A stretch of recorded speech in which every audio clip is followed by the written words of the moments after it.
Agora vamos cantar o hino 486, Sal da Terra. 486.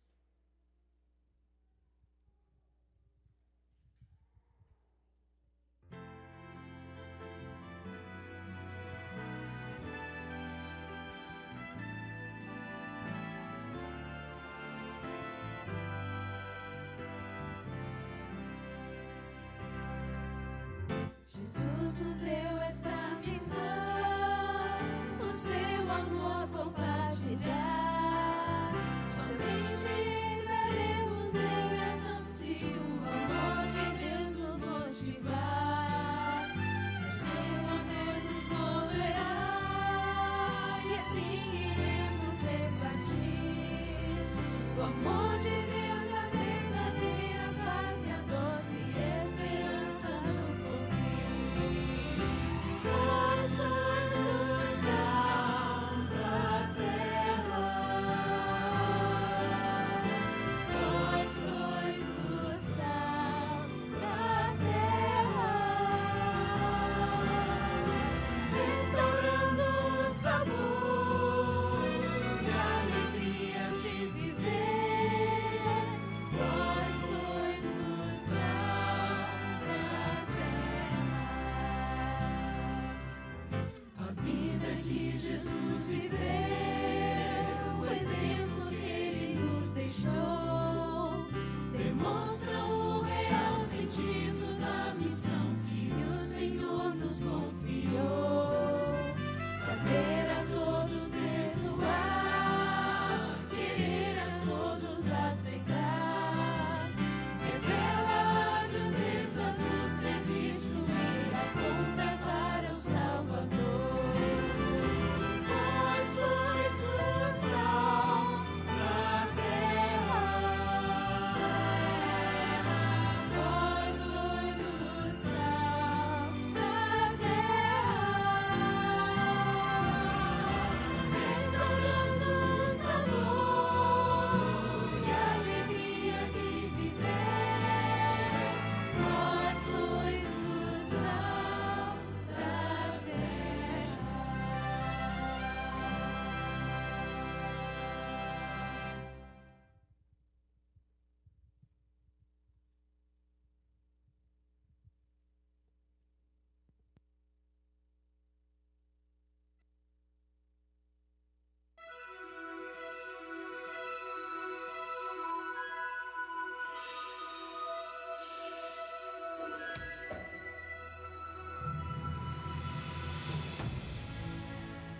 Provai e vede.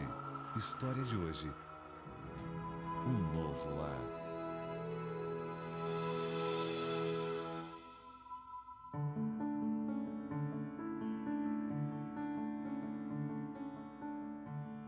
Tudo começou em 2004. Eu fui convidado pelo meu irmão a assumir uma parte da sociedade da loja. E eu me desfiz de tudo que tinha para comprar essa parte da sociedade. E eu sabia que aquilo ali, nada iria pra frente se ele não colocasse Deus à frente de tudo. Então eu orava constantemente, todos os dias ali, pelo meu esposo. E foi quando um cliente da Igreja Adventista entrou na minha loja e começou a conversar com o meu funcionário no balcão. E falou de um curso do Apocalipse. E eu lá no caixa ouvi ele falar isso e fiquei curioso. Ele me explicou e foi quando ele me convidou para fazer esse curso do Apocalipse. E ele aceitou aquele estudo. E mais ainda, ele sugeriu que fosse na nossa casa. E eu comecei esse estudo e com 3 semanas meu irmão me ligou. Ele fez a proposta para que eu comprasse a parte dele. Eu fiquei surpreso. Ofereceu que eu pagasse em materiais, por tempo indeterminado. Eu já senti daí o trabalho de Deus na minha vida. Mas, mesmo eu visitando a Igreja Adventista, eu ainda trabalhava aos sábados. E era assim que acontecia. Muitos sábados eu chegava em casa e ele só chegava aborrecido. E eu orava tanto que no sábado digo: Senhor, faça com que hoje não chegue ninguém naquela loja para comprar. E foi quando, num certo sábado, Eu cheguei para abrir a loja e esse funcionário ainda não tinha chegado. E eu ouvi a voz do Espírito Santo me dizendo: tantas outras pessoas precisam guardar o sábado para receber as bênçãos, e você já recebeu antes de guardar o sábado. Foi naquele exato momento que eu tomei a decisão que aquele seria o último sábado que eu abriria a loja. Na verdade, Deus já tinha trabalhado na minha vida e o nosso movimento começou a crescer. E a maior surpresa que nós tivemos foi que a nossa dívida com o meu irmão, que seria paga em 5 anos, nós conseguimos pagar a ele em um período de 10 a 12 meses.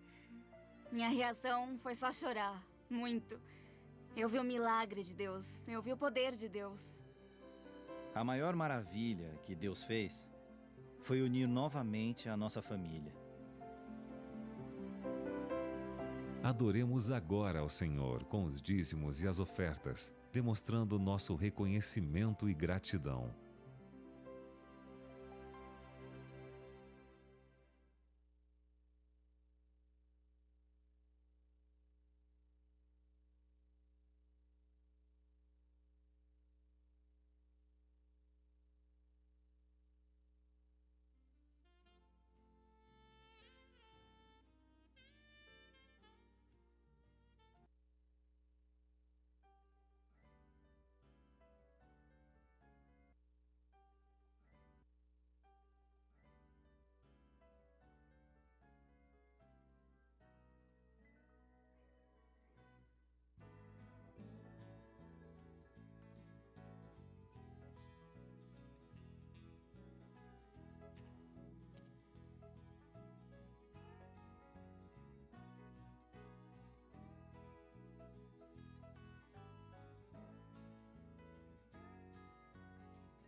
Senhor Deus, amado Pai que habita nos altos céus, aqui, Senhor, mais uma vez, trazemos, Pai, um pouco do muito que o Senhor nos tem dado.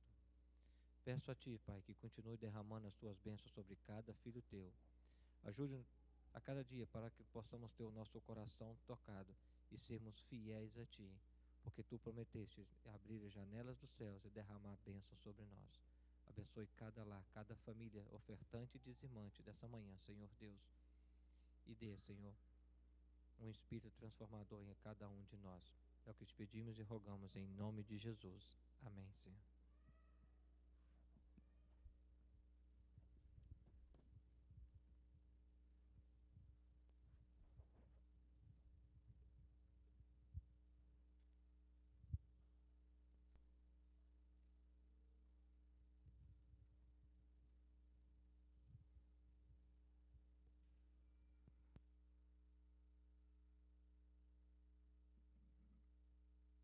Vamos todo mundo ficar de pé para cantar o hino 360.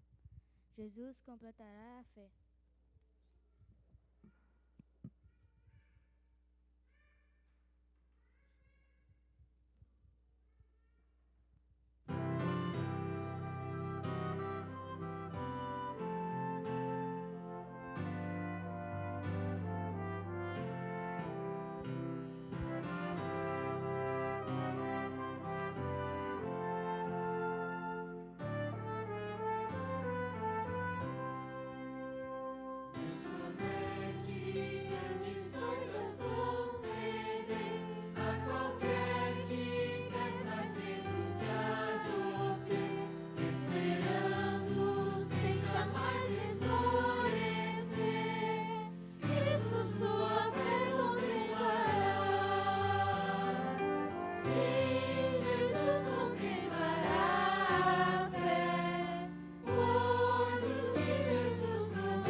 O agradecimento pode trazer e colocar na caixinha.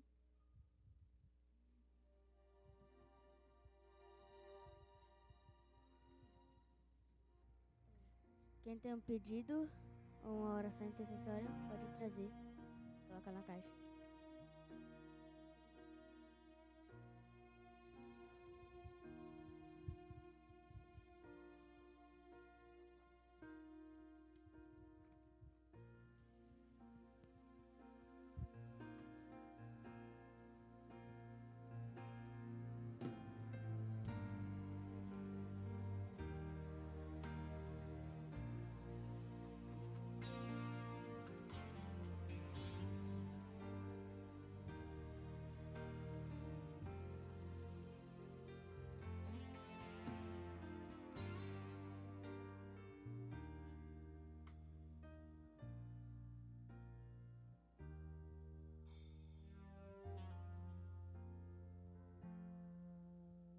Vamos todos nos ajoelhar para fazer uma oração.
Oremos. Senhor Jesus, que habita nas alturas do céu, Pai. Abençoe esses pedidos, Senhor. Abençoe o pregador de hoje, para que ele possa falar do Senhor, para que nós possamos aprender. Eu te peço para Jesus. Amém.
Tem mais crianças que precisam vir ainda? Tá faltando o Daniel aqui.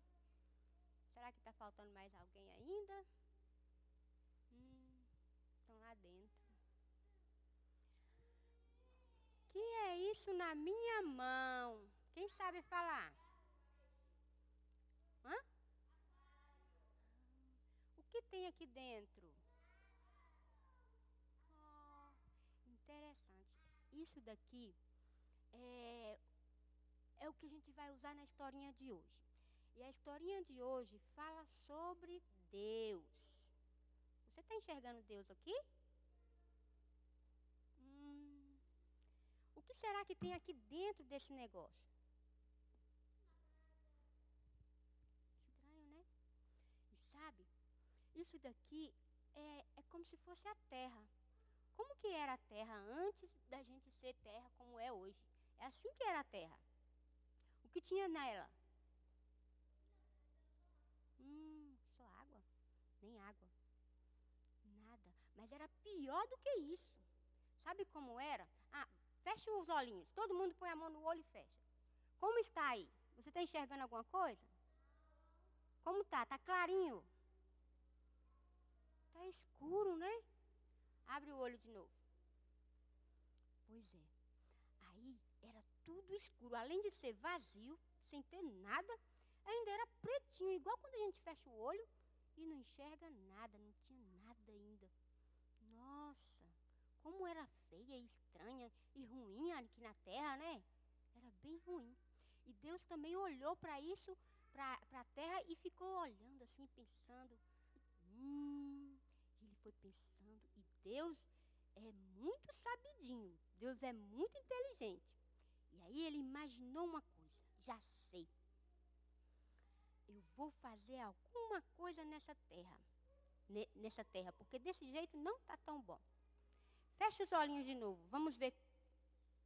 Você está enxergando alguma coisa? Abre o olho. Então, uma coisa Deus fez. Estava tudo escuro e Ele usou a palavra dele. Vocês conhecem a palavra de Deus?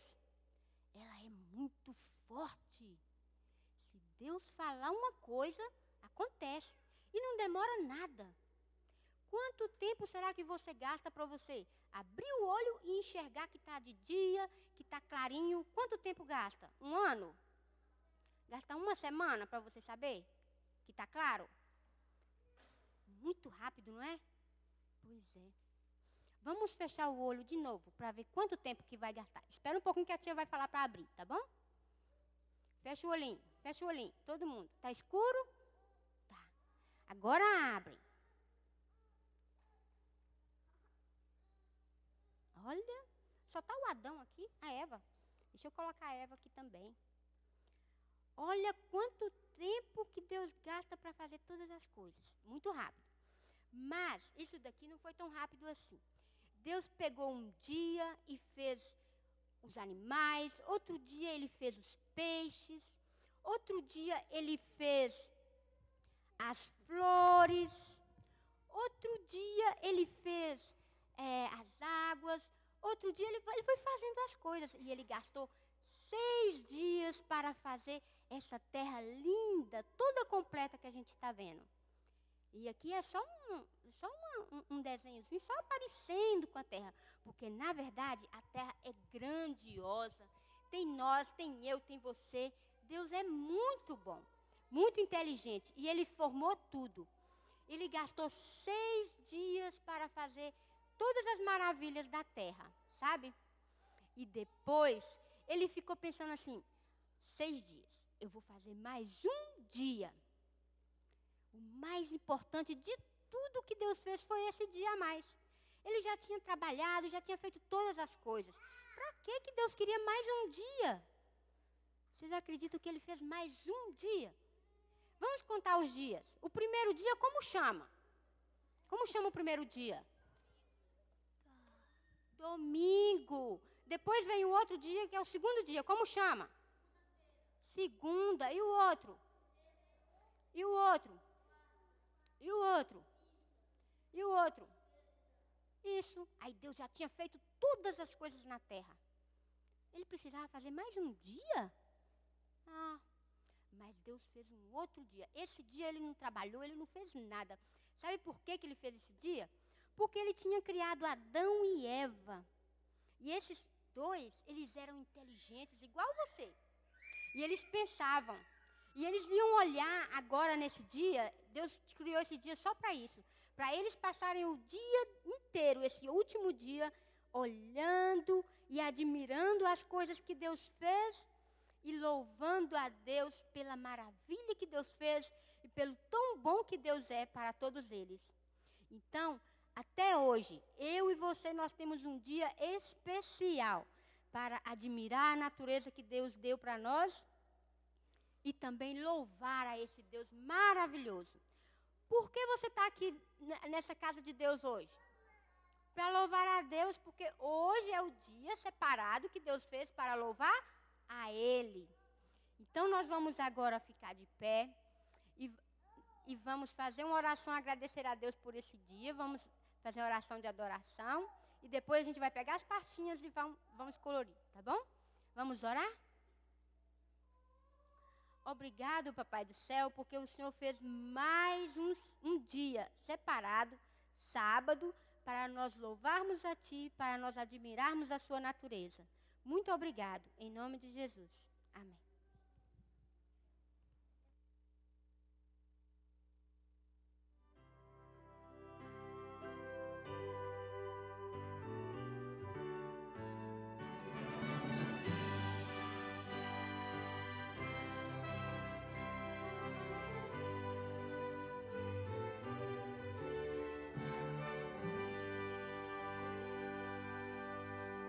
Ouço o clamor do bom pastor.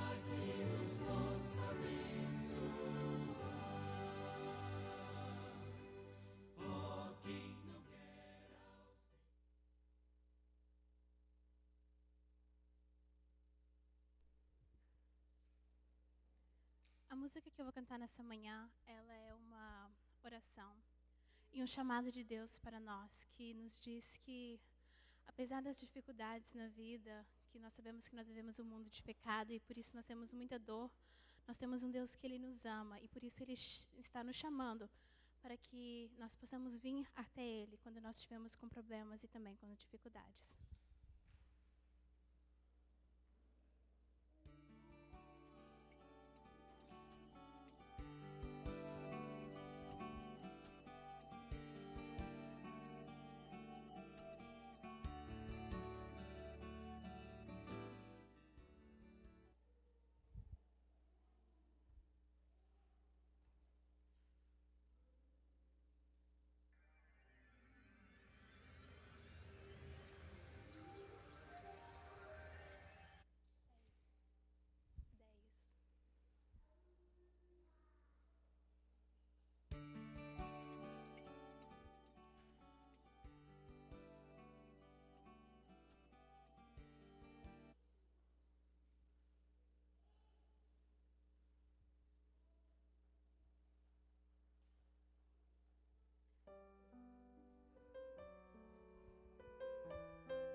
Vem pra mim,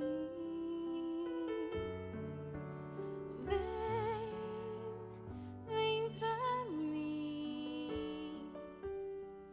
no cansaço do dia, na tristeza da noite.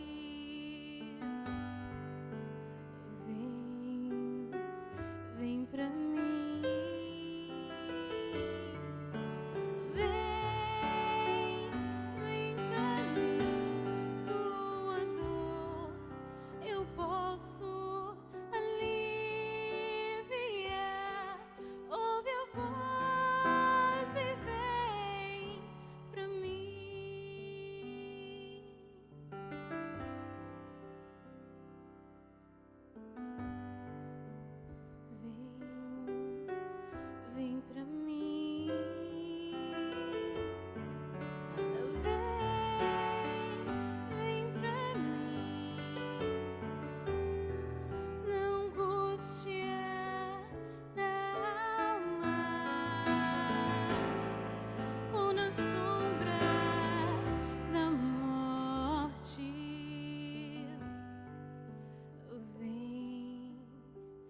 Vem pra mim,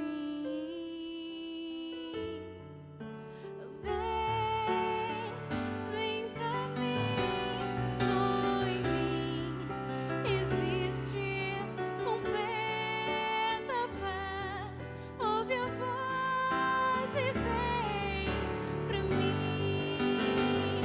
E quando a vida sofre ou ser tristeza, quando a dor chegar e parecer sem fim, a minha paz entrego a todo aquele que ouve o meu chamar e volta para mim.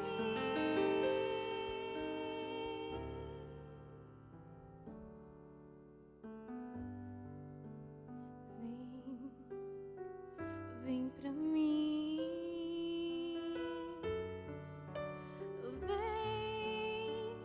vem pra mim. Se esperança fracassa ou se a dor te consome,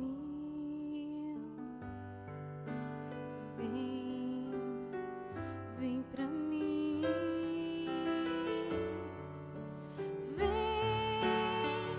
vem pra mim, só em mim existe completa paz.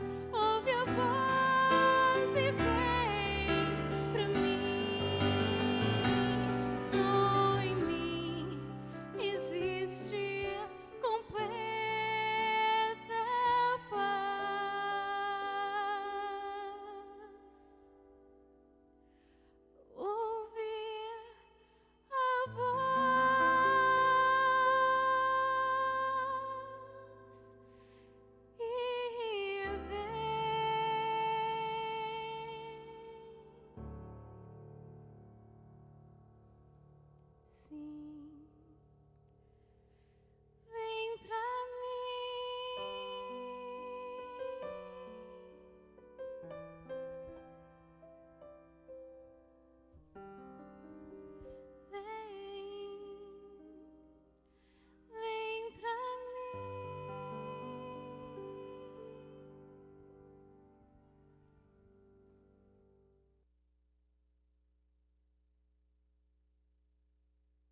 o dia em que a dúvida será removida.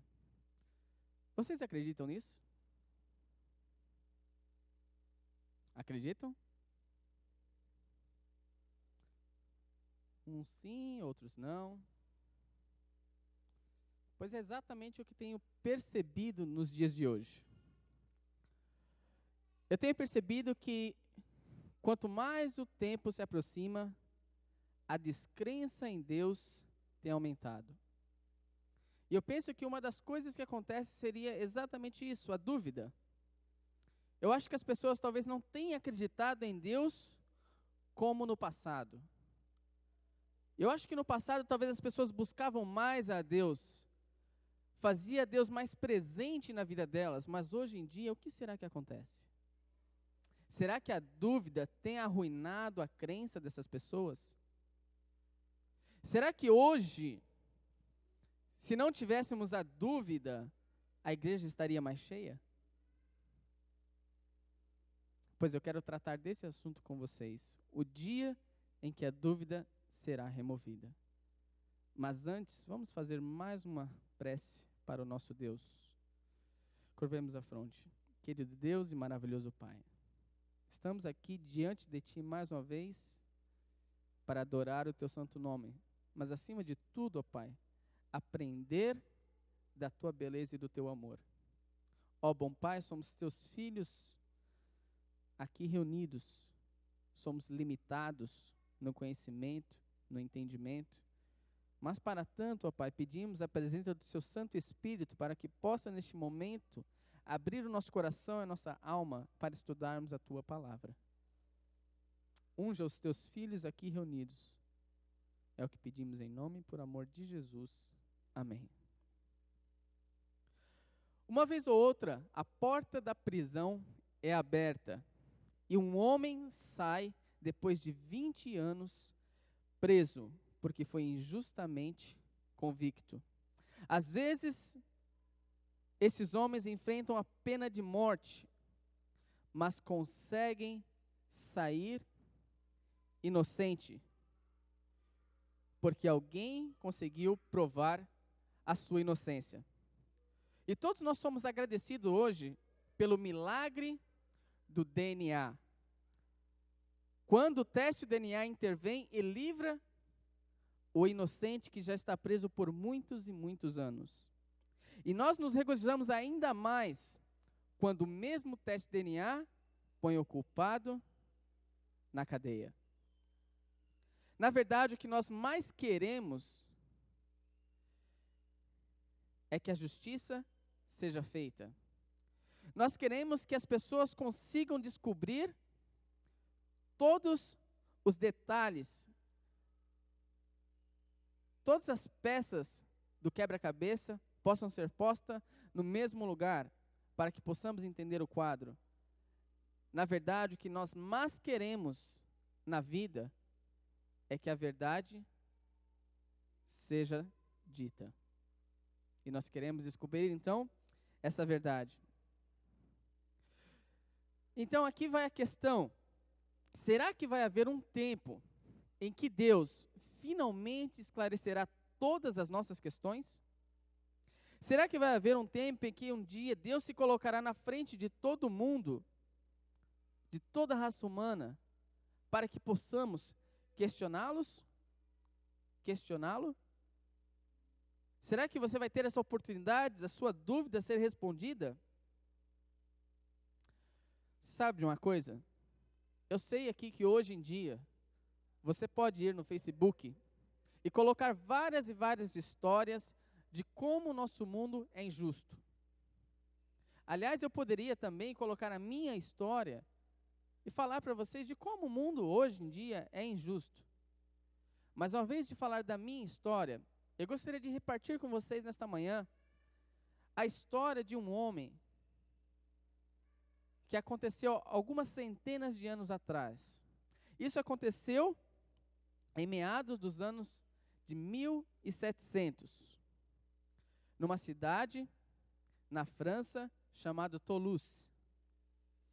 Num tempo em que a igreja tinha o controle absoluto da população. naquele tempo, se você decidisse se juntar ao grupo dos calvinos ou dos luteranos, você não poderia fazer algumas coisas ou seguir algumas profissões. Você não poderia ser um advogado, por exemplo. A igreja não deixava. Você não poderia ser um médico. Você era proibido de abrir uma farmácia, ou mesmo ter uma vendinha. Você não poderia ter uma gráfica ou distribuir livros por aí. A igreja era contra isso. De fato, se você contratasse alguém protestante que não era da igreja, você era punido por isso. A lei era contra todas essas coisas. Mas naquela época, havia um homem chamado Jean Callas. Esse homem, ele sofreu 2 infortúnios na sua vida. O primeiro infortúnio que ele teve aconteceu quando a sua filha deixou a igreja. E ele ficou muito abalado, e ela decidiu ser uma protestante. E isso era uma afronta para as famílias da época. O segundo infortúnio aconteceu quando o seu filho, por alguns problemas financeiros e comerciais, ele ficou tão triste e magoado que ele se enforcou. Ele se matou e se suicidou. E vocês, então, imaginam como que ficou a situação desse pai? Totalmente preocupado. E para ficar ainda pior a situação, naquela época, quando alguém se suicidava, este corpo dessa pessoa era colocado como se fosse numa carroça, num trenó, e era arrastado pelas ruas da cidade, com a sua face para baixo, nu, e depois de toda essa volta pela cidade, esse corpo era pendurado numa forca, para que todos pudessem ver e saber que aquele homem tinha se suicidado. Agora vocês imaginam a vergonha e a agonia que esse pai estava passando. Seria muito para ele suportar tamanha agonia, tamanha dor. E talvez por isso você pode entender o que aconteceu depois. Desesperado para perseverar a dignidade da família, pelo menos o pouco que ainda lhe restava, ele chegou para os seus parentes mais próximos e começou a falar para ele: por favor, me ajudem nessa situação. Digam às pessoas que o meu filho morreu de morte natural. E ele foi indo de parente em parente falando essas coisas. E ele pediu para os amigos mais próximos fazerem o mesmo. E assim o fizeram. Mas o problema é que a cura foi maior do que a doença. Rumores se espalharam pela cidade que, ao invés de suicídio, o seu pai havia assassinado o seu filho. Não somente a sua filha foi apostatada da igreja e agora seguia os seus caminhos, mas o seu filho também tinha feito o mesmo, e o pai, indignado com o filho, agora o havia assassinado. E o pai poderia então ter matado o próprio filho. Não demorou muito tempo para que as autoridades da cidade ficassem sabendo. E assim que elas ficaram sabendo, vieram e prenderam Jean Callas. Jogaram na prisão fria e de lá torturaram sem misericórdia. E aconteceu que em 1761, Jean Callas acabou morrendo acorrentado. A família, agora desesperada com o que havia acontecido, juntou os seus pertences ali, o que restava, e fugiu desesperadamente para uma outra cidade. Chegando lá, eles encontraram um homem, cujo nome se tornou bastante infame. O sensitivo homem chamado Voltaire. Agora, a essa altura, Voltaire ainda não era ateu, mas ele já expressava um profundo ceticismo em questão à igreja. A história de Jean Callas que acabou de acontecer foi a gota d'água para que Voltaire esclarecesse as suas dúvidas quanto à igreja. Durante a sua vida toda, Voltaire acreditava que talvez existia sim alguma coisa a mais, uma força especial. Aliás, em seus escritos, ele chamava que isso daí seria um tipo de grande inteligência, ou uma grande providência. Mas os abusos da igreja roubaram a sua fé. O terremoto que aconteceu em 1755 em Lisboa, na qual a igreja na época falou que Deus era culpado de toda aquela desgraça, revoltou a este homem Voltaire. O que realmente Voltaire mais queria, e se pudesse, era sentar na mesa de frente a frente com Deus e esclarecer todas as suas dúvidas. Dúvidas como, por que você fica de lado quando as pessoas sofrem, Deus? Ou Deus, por que você não responde às nossas orações que fazemos diariamente? Ou por que, Deus, quando a igreja comete grosserias infames no seu nome, o Senhor não faz nada? E ao redor do mundo, ateus e céticos apontam para a dor e o sofrimento como a prova de que Deus não existe. Coisas como terremotos, guerras, calamidades, tornados, coisas da natureza que chegam quase a destruir cidades inteiras. Coisas que aconteceu como no Haiti, por exemplo, que abalou o mundo. Como pode? E pessoas tais como essas, ateus e céticos, dizem o seguinte: um Deus de amor vê todas as coisas e não quer saber de nada? Ou simplesmente ele não tem poder nenhum e nada pode fazer? Tanto faz. Essas tragédias provam que a onisciência, a onipotência de Deus simplesmente não existe.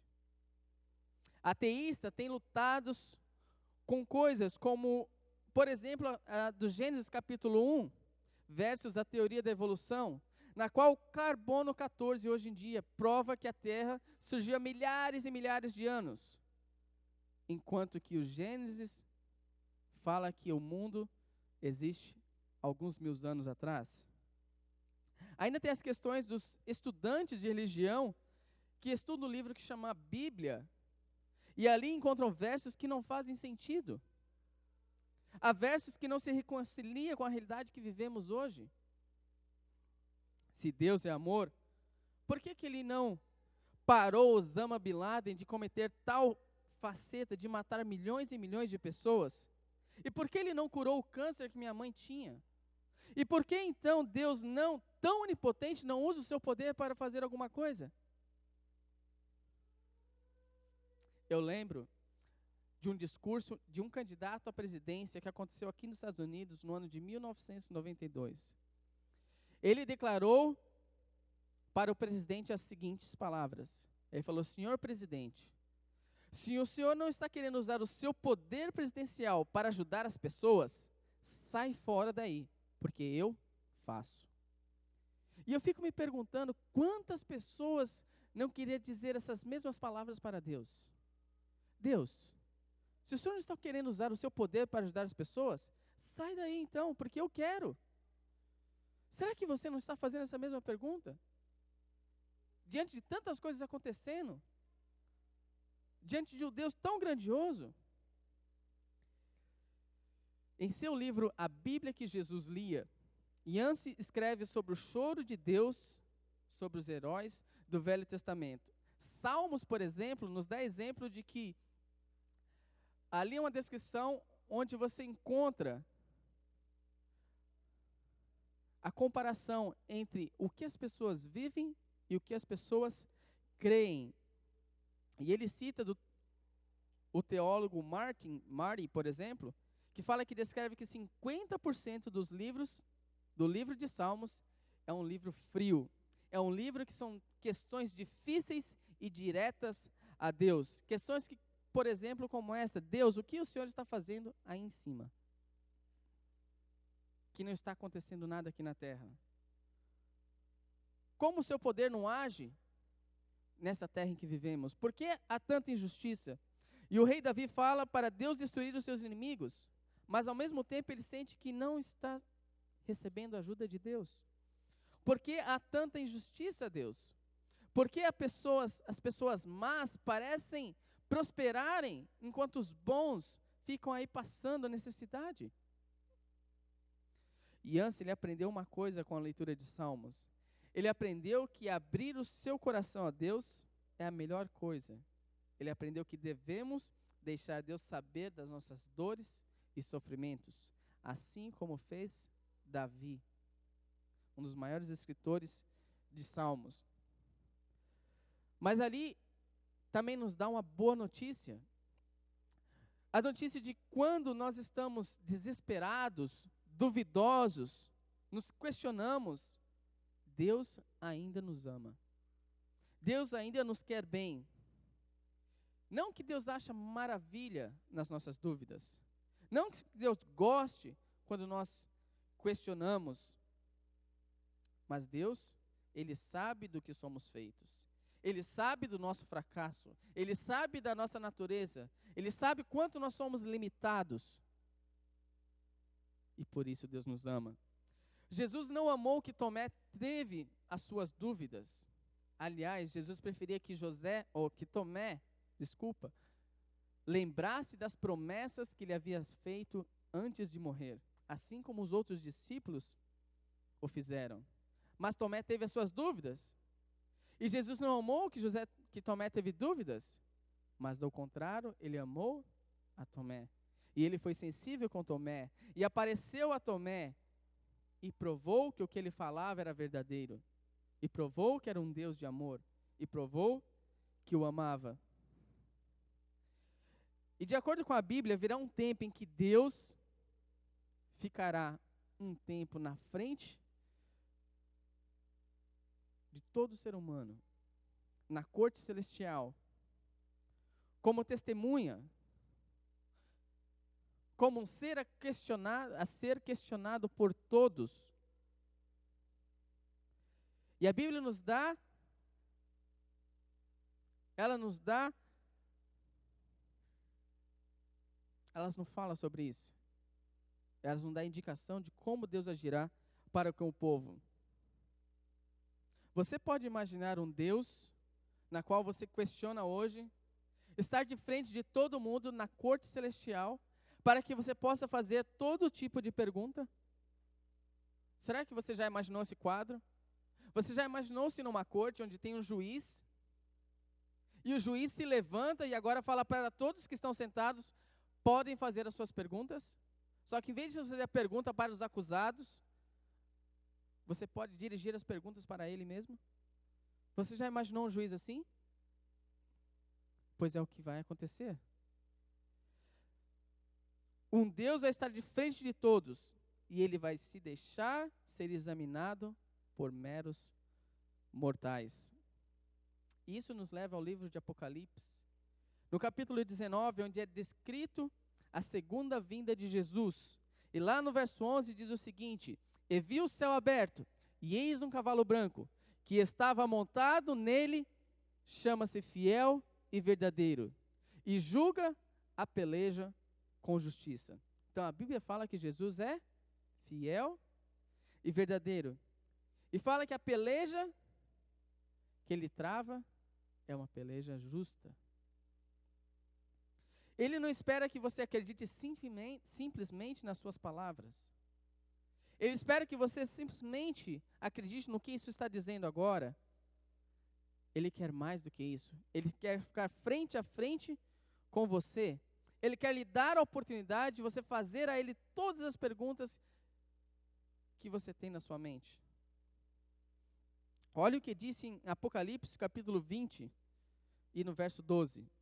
E vi os mortos, grandes e pequenos, em pé diante do trono, e abriram-se uns livros, e abriu-se outro livro, que é o da vida, e os mortos foram julgados pelas coisas que estavam escritas nos livros, segundo as suas obras. Não tem boas aí.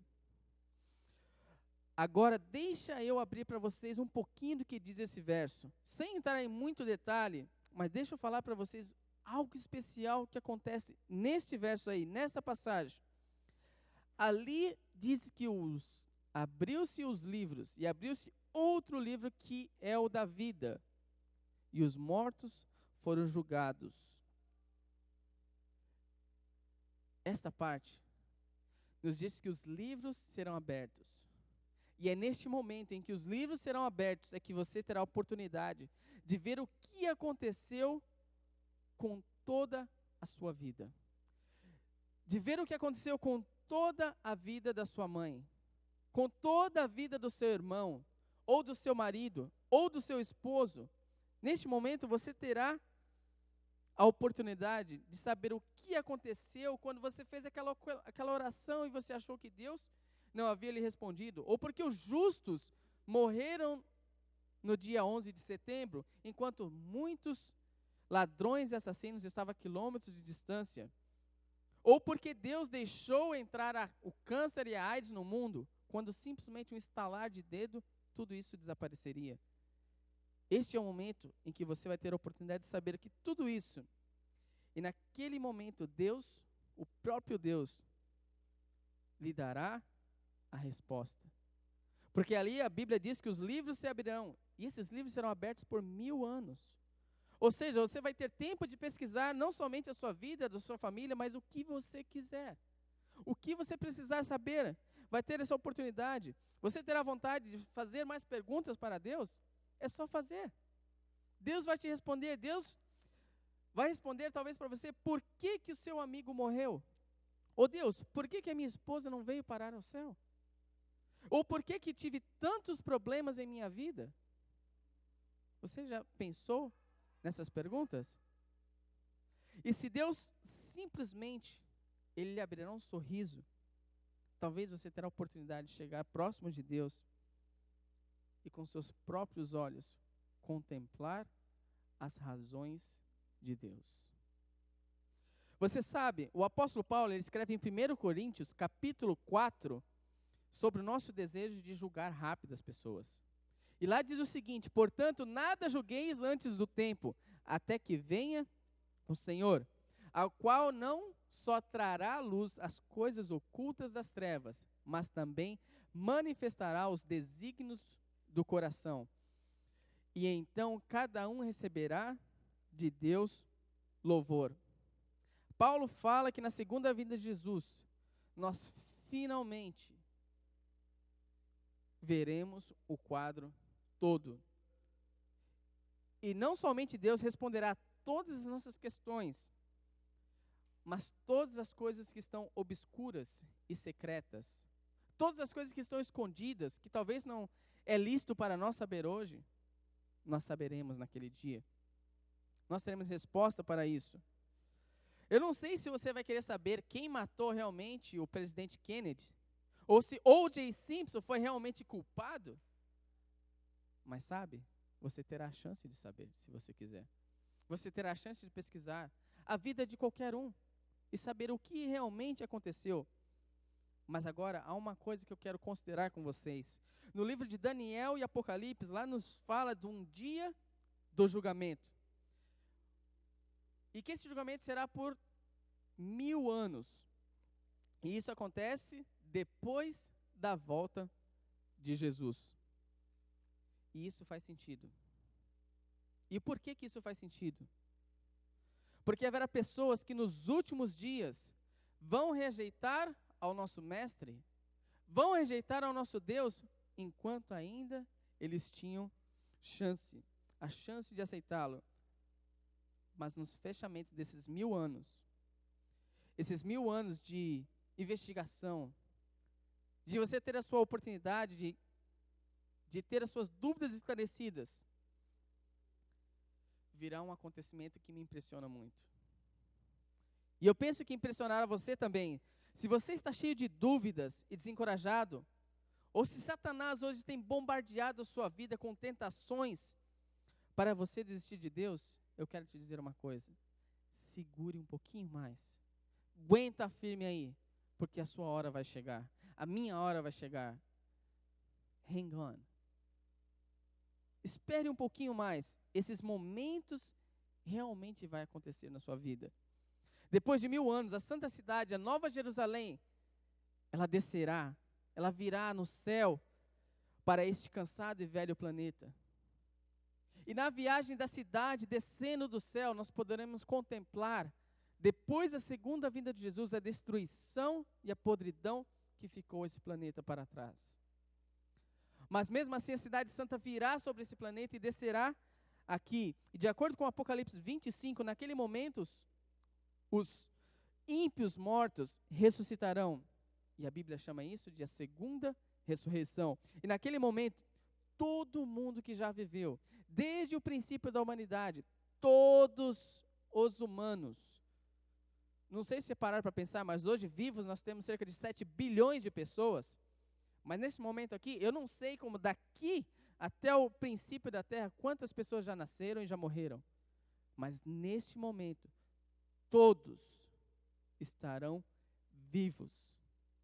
Mas a triste parte disso daí é que alguns vivos estarão do lado de dentro da cidade e outros vivos estarão do lado de fora da cidade.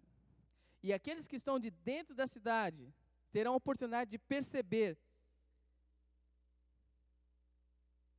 que aqueles que estão de fora nunca tiveram o coração para aceitar a Deus. Os que estão dentro da cidade terão todas as suas questões respondidas, enquanto os que estão fora da cidade continuarão a amaldiçoar a Deus. Então, naquele momento, nós teremos a certeza de que tudo que Deus disse era verdadeiro. Depois de termos olhado nos livros, como Deus se ainda estivesse nos dizendo, vem, veja agora por vocês mesmos tudo isso que está acontecendo. E inacreditavelmente, nós vamos olhar para aqueles ímpios que estão do lado de fora da cidade.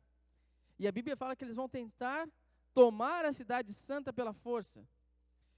Eles mesmos vão querer, eles presenciaram, eles viram, tiveram a oportunidade de ver Cristo voltando nos céus. Pela segunda vez, tomar os santos consigo mesmo. Mas eles ainda vão continuar a blasfemar o nosso Deus. Porque neste momento nós vimos e temos a certeza que eles escolheram a Satanás. Porque ele ainda se juntou com Satanás, ainda está querendo tomar a cidade santa. Eles endureceram os seus corações, ao ponto que nada que se fizesse por eles não adiantaria. Mas Deus tentou, tentou e tentou. E nós vamos perceber que eles nunca serão felizes no céu. Veja o que a Bíblia fala em Apocalipse 20, capítulo 7, de 7 a 9. Diz assim, ora, quando se completarem os 1000 anos, Satanás será solto da sua prisão e sairá a enganar as nações que estão nos 4 cantos da terra, Gog e Magog, cujo número é como a areia do mar, a fim de ajuntá-las para a batalha. E subirão sobre a largura da terra, e cercarão o arraial dos santos e a cidade querida. Mas desceu fogo do céu e os devorou. Naquele momento nós veremos com os nossos próprios olhos que os ímpios nunca tiveram a intenção de se arrependerem. Por mais que Deus tentou, tentou e tentou. E eu digo para vocês que hoje é a hora. Deus está tentando alcançar o seu coração. Deus está querendo ficar presente na sua vida. Mas talvez você com algumas dúvidas ou algumas questões não deixa você se aproximar de Deus. Mas esse momento virá. E eu quero que você esteja do lado de dentro da cidade, presenciando toda a oportunidade, vendo tudo o que aconteceu, o quanto Deus te amou nessa terra. Porque vai chegar um dia que isso tudo acabará. Veja o que disse no livro de Naum, capítulo 1, verso 9. Que é o que projetais vós contra o Senhor? Ele destruirá de vez, e não se levantará por 2 vezes a angústia.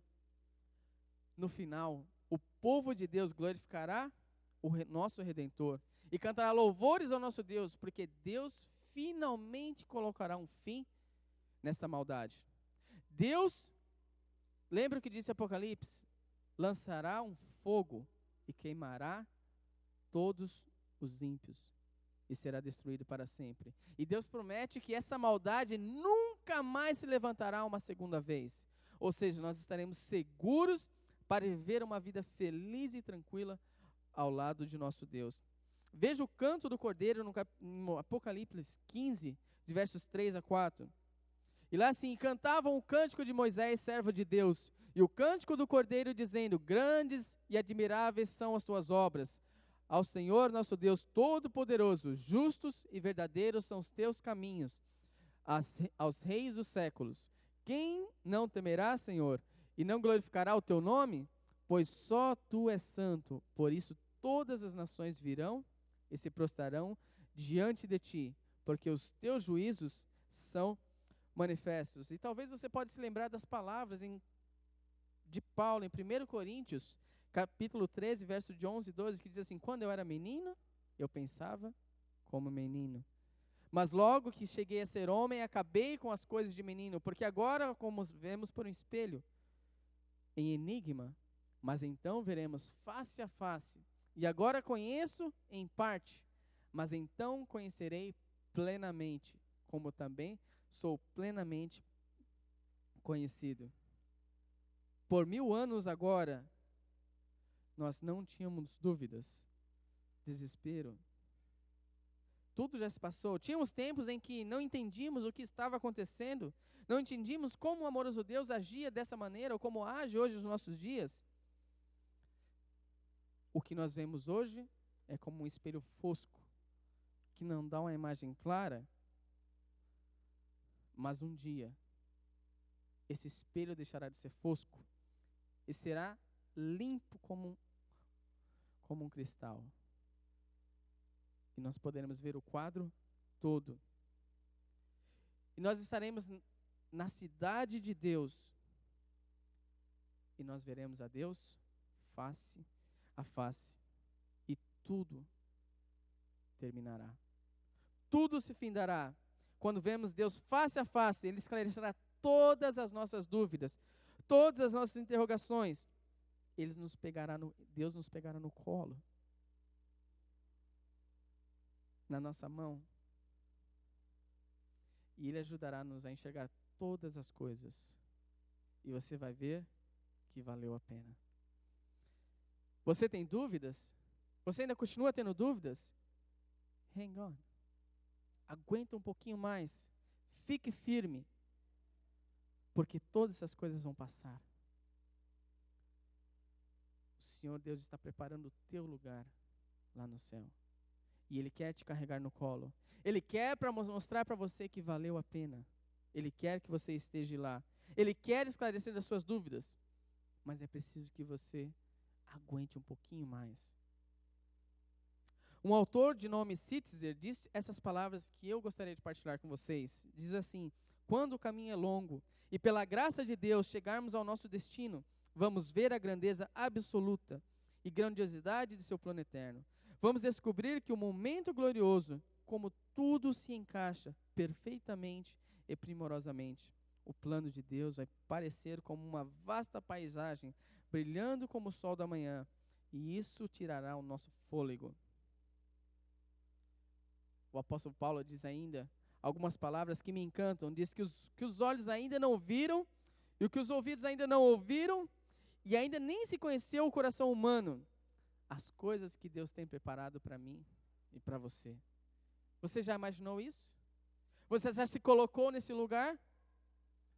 Deus tem preparado coisas maravilhosas para você. Então aguente firme, segure um pouquinho mais.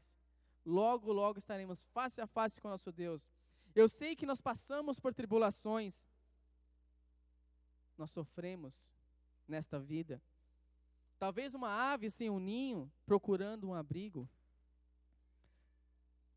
Quantas vezes nós clamamos em alta voz e ninguém parece nos ouvir. Senhor, eu perguntei, por quê? Custei a entender que as provações da minha vida provêm de todo o mal que neste mundo habita. Aqui, quem só perdeu, quem sabe só ganhou, o Um dia todos saberão. Um dia todos os olhos se abrirão para tudo entender. É preciso confiar. É preciso confiar. Confie em Deus e Ele abrirá os seus olhos.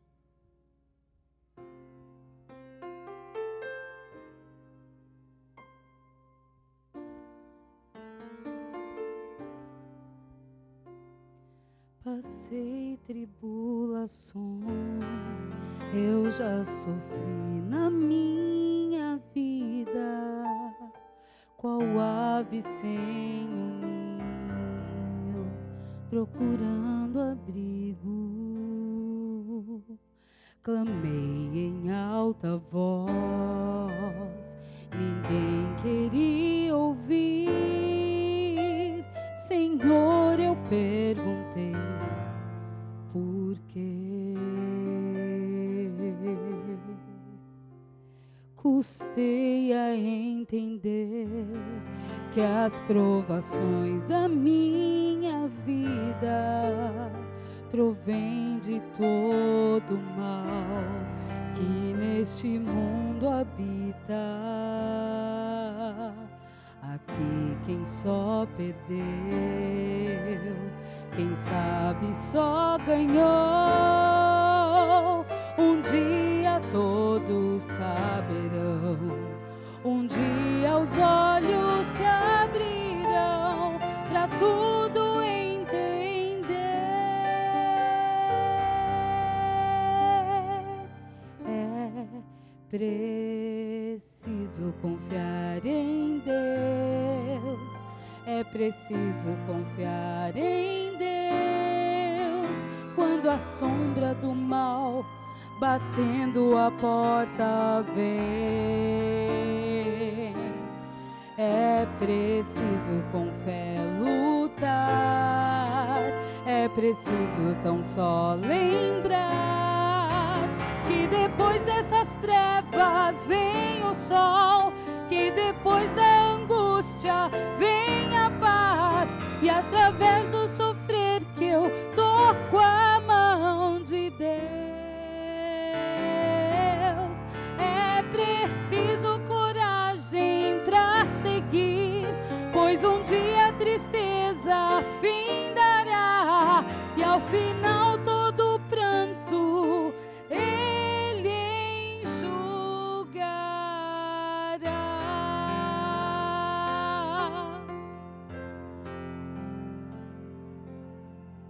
Deus e amado Pai que estás nos céus, sabemos que é preciso confiar.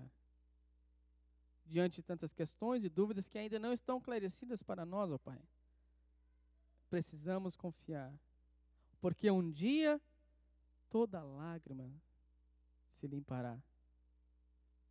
Um dia os nossos olhos se abrirão, ó Pai, e poderemos ver assim como o Senhor vê todas as coisas, e tudo nos será esclarecido. E eu penso, ó Pai, que todos aqui poderão dizer, valeu a pena. Ó bom Pai, nos segura pela mão agora neste momento, faz-nos confiar em Ti, aumenta a nossa fé. Ó Pai, precisamos da Tua ajuda, porque nós queremos estar firmes, ó Pai. Queremos segurar, porque queremos estar dentro da cidade, ó Pai. Dentro da cidade santa, ver as coisas maravilhosas que o Senhor nos tem preparado. Ó bom Pai, promessas lindas como essa não podemos deixar passar. Cuida do Teu povo aqui na terra, cuida dos Teus filhos aqui na igreja, ó Pai. Mantenha-os firmes nesta caminhada, nesta jornada, porque logo, logo veremos a Ti face a face. Obrigado, meu Jesus, pelo Teu sacrifício. E eu quero mostrar que hoje, neste sábado, nesta manhã, valeu a pena, porque muitos escolheram acreditar em Ti. Obrigado, ó Pai. Abençoe este dia, abençoe essas pessoas que aqui vieram, ó Pai, abençoe a mim também. Mantenha-nos firmes na fé, para que possamos realmente, um dia, talvez mostrar às pessoas ou provar às pessoas que valeu a pena. Obrigado, ó Pai. Nos despeça agora, em nome e por amor de Jesus. Amém.